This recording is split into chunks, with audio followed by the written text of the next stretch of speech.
Greetings, I'm Solidus-Skully and welcome back to more of Tails' Birthday. This is Casino Night Zone.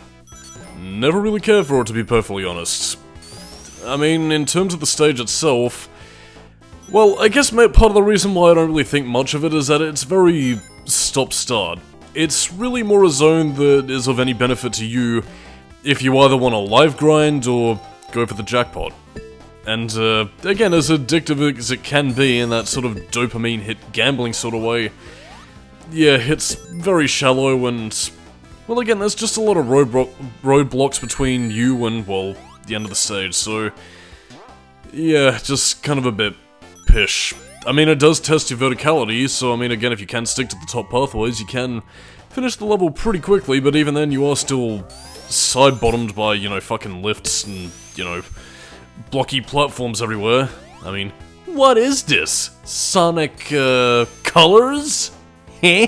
Heh? Heh? Yeah, but no. No idea why well, okay, I tell a lie. I do know why casinos are a repeating motif in Sonic, and that's because fucking Japan loves their gambling. Well, I mean, okay, I know most parts of the world do have their gambling addictions and, you know, money-making schemers. I mean, you just gotta look at America with the fucking mafia casinos from way back in the day. I mean, that was back during an era where, again, if you won too much, they, pretty much broke your legs. So, don't gamble, kids. Your families love you. Although at the same time, though, I can see why gambling is appealing, and, I mean, if you've ever been to Japan, you will know that Japan fucking loves their gaming scene.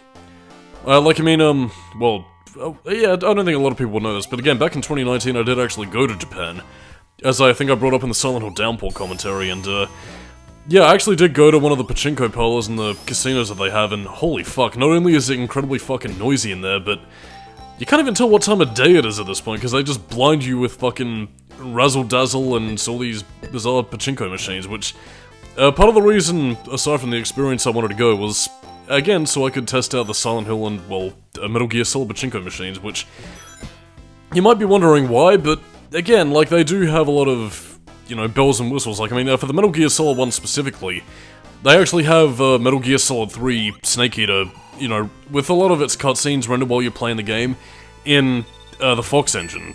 So again, if you ever wanted to see HDified cutscenes of Metal Gear Solid 3, well, that's pretty much the way to go. Not that a lot of Metal Gear fans really like that, but them's the breaks. Anyway, the point I'm trying to make is, Japan are gamblers and they need to seek help. Although, then again, it's arguable that their gaming scene is part of the reason why we have their gaming scene as in video games today, so, win some, you lose some, but yeah, kind of odd. Anyway, because I'm a shameless addict, yeah, we are gonna go for the jackpot thing. So yeah, it's pretty much just a case of just trying to constantly jump into things and, well... No! My beautiful rings! Yeah, that can happen. You won't die if you happen to, like... if you hit the Eggman spike ball thing that takes all your rings without any rings, but... yeah, it's a bit of a pain in the ass, so...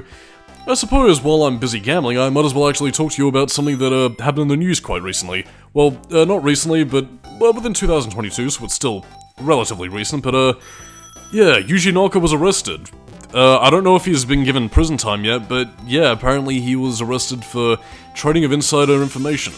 Again, the story is that basically he bought shares out of a developer of Dragon Quest Tact, where he bought about 10,000 shares, and well, I guess to give you an idea, what insider trading is basically buying shares of a company that has... that it's at least dealing with products that aren't known to the public yet. And again, when it comes to the gaming industry, non-disclosure agreements and, you know, a lot of stuff that you're basically not meant to know, and, well, Yuji Naka was basically trying to make bank, along with 2 other Square Enix employees, if I remember correctly. So, yeah, the dude, if he got away with this, he would have made a flipping killing, because he had about, like, 47.2 million yen, so, yeah. I guess Yuji Naka isn't quite, satisfied with his lavish lifestyle, because... well, I mean, to kind of give... non-Sonic fans an idea of what Yuji Naka was like. I mean, apart from being a bit of a drama queen, which his history is replete with, I mean, even as far back to Sonic 2, part of the reason why he went to America was because he hated Sega Japan's staunch rules and the fact that, well, they wouldn't really give him a lot of leeway to do as he pleased, which is why he went to America, where he was known as the Sonic Guy, and therefore could do whatever he wanted, despite the fact that he was incredibly racist to the American team, because they're filthy gaijins. But yeah, like, I mean, if you've seen, like, the making of Sonic Adventure, you know that the dude, again, drives around a Ferrari. He really likes to lord around the fact that he's, well, rich, powerful, and basically kind of a douchebag, so, yeah, that sort of gives you an idea of who Yuji Naka really is. Of course, nowadays it's a bit of a different story, since he tends to be a bit of a, a small name, big ego, as I believe TV Tropes calls it, so, yeah, and I suppose games like Balan Wonderworld don't really help matters much, where he, I think in more recent days, actually tried to sue Square Enix over the game's failure, but, yeah. It also pretty much soured his relationship with Naoto Oshima permanently, since he posted that, picture of Knight's development stuff with his face blacked out, so, yeah. I don't know what to tell you about that.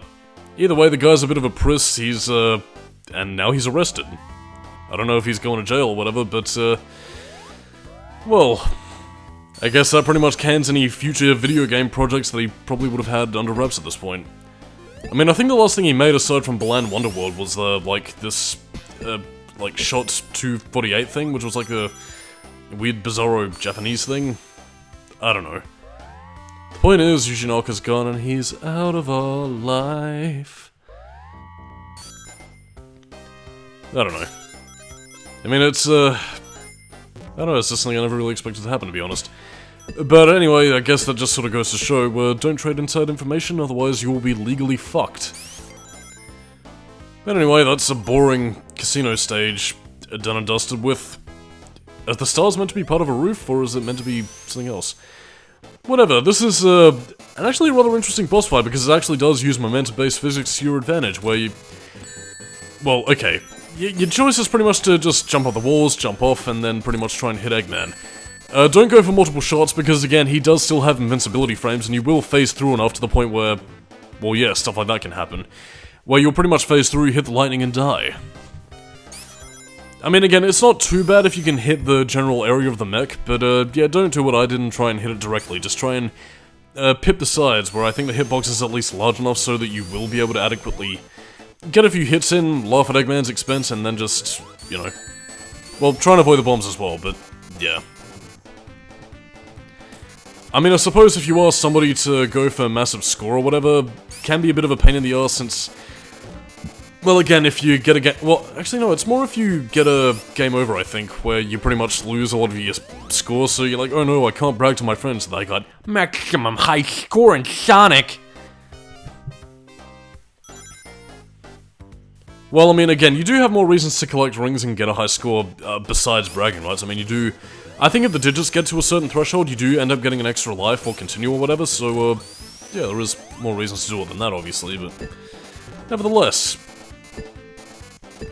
Again, you can try and, use the flippers to get up high and, make your way down low, but if you're too slow, then you get hit by a bomb or hit by the electricity, and just generally isn't a good time. And it's not really a case where you're entirely at the mercy of momentum-based physics. Again, if you can manipulate Tails or Sonic enough, you can actually cheese this boss fight fairly quickly. It's just that, I'm not very good at that. So, yeah. Hence the pickle, and, well, the fact that I'm just not very good at getting quick enough to do the thing of hurting the boss, Motron. What even is that meant to be? Is that meant to be like a play on, like, the Japanese, gacha games? Not gacha, I mean, like, the capturing games, use a claw, try and get the thing. That was the bane of many people's childhoods when you played with that little fucking captured toy thing and it wouldn't get the fucking thing and it made you cry.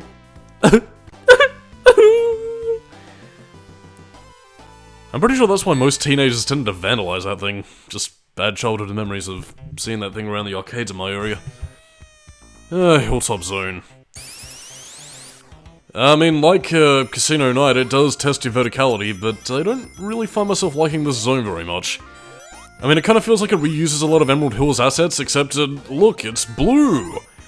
And, has a bit more electronic influence in terms of its artistry, so is this meant to be artificially made by Eggman, or is this something else entirely? I don't know, I think it is meant to be part of, Hilltop Zone's natural, you know, island structure, so I really don't know what to say. I mean, it's got good perspective about it, like, I mean, it is high up in the mountains, as you can tell with the, you know, wispy clouds going on over there, so I don't know. I think what really bugs me about the stage, apart from its very stop-start platforming schema, is really the soundtrack. Not because the composition is necessarily bad or anything, but it feels like it was designed for a very different stage, which I guess brings me to the cut content trivia part of the commentary, where Sonic the Hedgehog 2 had a few cut zones. Particularly a desert zone that was meant to be more, like, Yeehaw Wild West kind of thing, that eventually made its way into Sonic Mania as a Mirage Saloon, but yeah, I get the impression that this track was meant to be for the, you know, Yeehaw Wild West kind of thing, because it has that sound, don't you think? I don't know. I mean, I guess they thought it fit well enough for Hilltop Zone because, you know, you're riding the old go-karts, or whatever the fuck those basket platforms are called. Why did I call them go-karts? That's fucking ridiculous. But anyway, just ride down these little basket weavings, avoid the dinosaurs, who are not friendly, contrary to popular belief. And, yeah. Whoopee. I don't even know why I'm really bothering to collect as many rings as I possibly can. I guess maybe because I want more lives, because I lack the access. But, yeah. I mean, I suppose I will say this, now that I'm taking more notice of the level design. Sonic the Hedgehog 2 does intuitively place power-ups in a lot of places where you tend to need them a bit more often. Which is, kind of weird because, and again, I suppose kind of errs on the sort of Mario-esque design at the time where, again, power-ups are used to bypass hazards as opposed to, well, being power-ups. You're just Sonic with a few extra skills, which, I mean, I suppose in this case, for Tails, it kind of is. Because, I mean, again, shields are basically there to let you take an extra hit but keep on trucking, but yeah, you have instances like this where, you know, you need that invincibility in order to bypass hazards safely, or otherwise you're pretty much fucked. Unless, of course, you want to use your invincibility frames after you take damage from rings.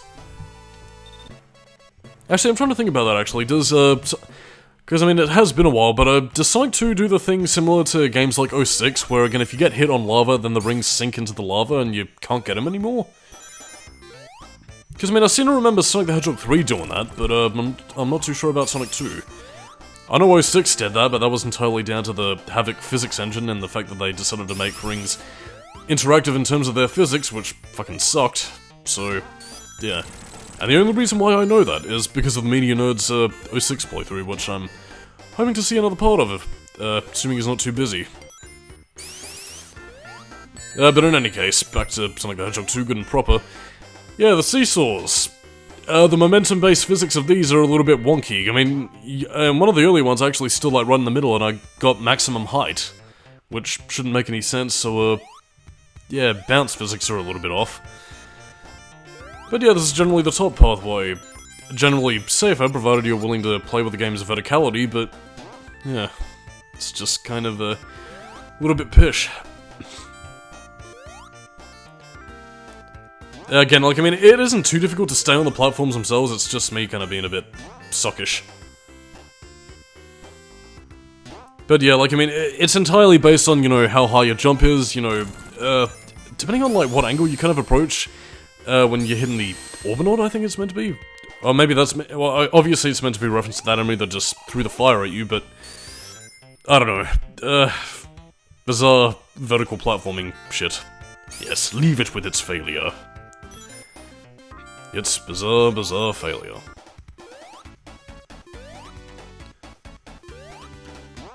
And that's where it's meant to lead you, so I'm pretty much just wasting my invincibility. Not that you really need it at this point anyway, since, well, it's pretty much just waiting for platforms and grass to rise up.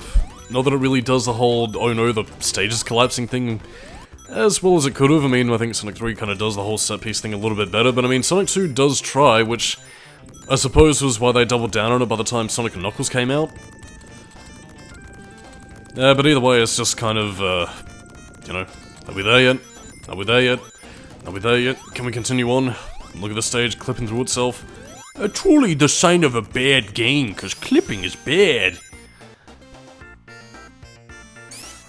Yeah, seriously, like, I mean, you can see those flashing orbs, so again, is that meant to be indicative of West Side Island's ability to kind of power itself naturally?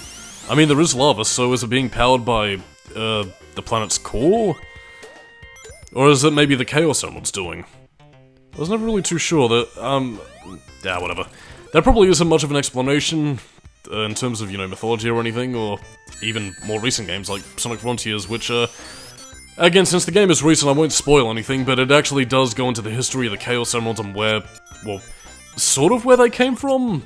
At the very least, the, you know, the beings who were using them, without going too deep into that, but...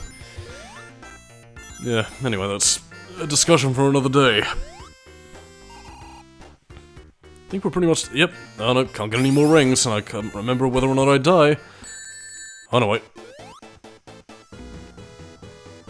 No, I don't think I'm able to go back at this point, or am I? Memory? Oh, thank fuckity goodness. Yeah, I'd say the Hilltop Zone boss is probably where it gets to be its most, like, Sonic the Hedgehog 1 in terms of its design. Like, in the sense that you're basically stuck on one platform and basically going Humpty Bumpty Bippity Boppity Boo. I cast a spell on you. And it seems we're a bit away from the boss. Time to edit. And there we go. Time for the boss. 1, 2, 3, 4, 5, 6, 7, 8. I've never been able to get back to the top platform. Maybe you can if you pivot hard left or something, but alas, I lack the access. But again, that's generally the quickest way to finish off the boss if you don't want to deal with painful Sonic 1. Oh no, I set the platform on fire. Oh no, I'm at the other side now. Whoopee. And now it is on to a rather infamous zone, actually. Mystic Caves. More for Act 2 than Act 1, but, yeah, a bit of a mysterious zone. And for the longest time, I always used to think that, a lot of the crystalline features and the foreground elements...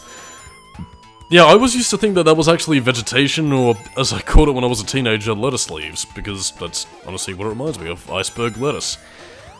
Yeah, but no, that's meant to be, rocky formations. It's kinda weird, actually, because, I mean, again, before Sonic Frontiers sort of cleared up the whole mess thing, I actually thought that, this might have been, like, well, either this or the rumored Hidden Palace Zone, which, again, we hadn't really seen at the time. That was meant to be where the Chaos Emeralds had formed, which was why they went to West Side Island as opposed to anywhere else, but... yeah. It's kind of odd thinking back to, you know, when you were much younger and you used to have these bizarre, crazy theory ideas that... the internet later took as gospel and eventually used as, oh my god, insane counter theory about Chaos Emeralds. Or, you know, whatever else. Mystic Cave Zone, though, like, I mean, again, it does have a lot of speed, but at the same time, you're also going to find yourself getting hit by hazards and Sonic CD time travel things, so... what's the deal? I don't know.